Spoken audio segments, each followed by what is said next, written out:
the Scott County Public Library in Georgetown, Kentucky. Welcome to today's Gardening Tips Fresh Off the Farm, Planting a Fall Garden. I'm here with Miss Nina Hanson. She's a farmer from Milton, Tennessee. A lot of people think that September and harvest is sort of the winding down of gardening, but it doesn't really have to be. There are plenty of plants that will do well in cool temperatures, and we're going to give you some tips on how to grow those so that you can incorporate them on your kitchen tables in cool weather. So when planting in an area that was used over the summertime, the soil will need to be amended to add nourishment. You can use compost or add fertilizer to do so. So Nina, is that what you're doing here?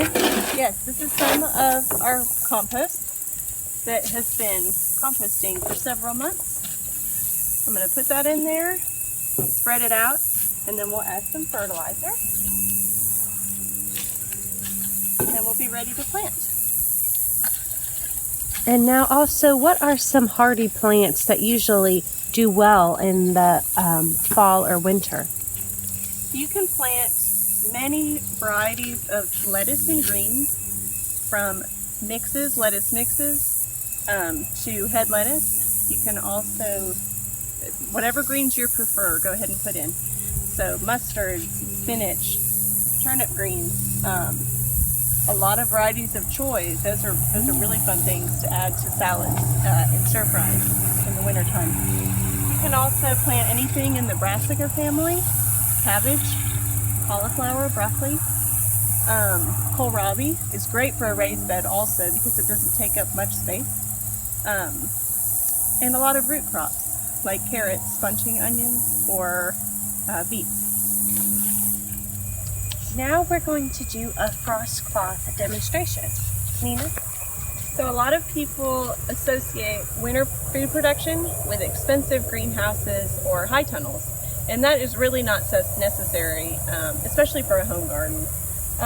All you really need is some wire clipped to the length that you need for your beds and frost cloth. And once you plant your bed and the temperatures are cool enough to require a frost cloth, you will just place your wires, if you want to grab them in here, and then just put your, we need to add one more wire. It's so simple to do though, it's not difficult. Very easy. And these can just be purchased at like a hardware store or something. Yes, you just get the wire from a home improvement store. And the frost cloth can be ordered online, or a lot of home improvement gardening centers stores or gardening stores will have them. Put it over. And then just have something heavy to secure it in windy weather. And that's it. And so this protects them from, I guess, exactly what it says, like the frost. Yes.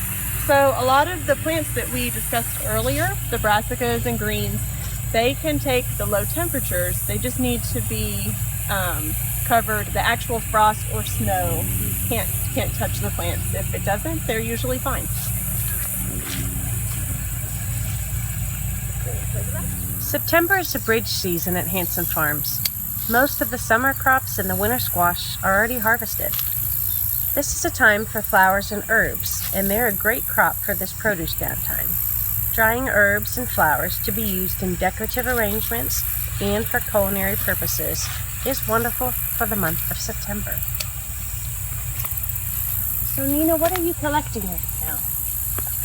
This is the yellow celosia, and you can actually dry plume varieties, which look like this, or cone varieties, which look like this. My goodness, these are lovely. They are really pretty. Other flowers other flowers we harvest here for drying include amaranth, gomfrina, and then some of the herbs such as eucalyptus. And for the last segment of this video, we're in Hanson Farms' beautiful herb garden.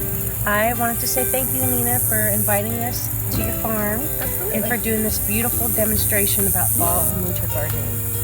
You're welcome, and I hope that you all are able to incorporate some of these tips so you can try something new this fall.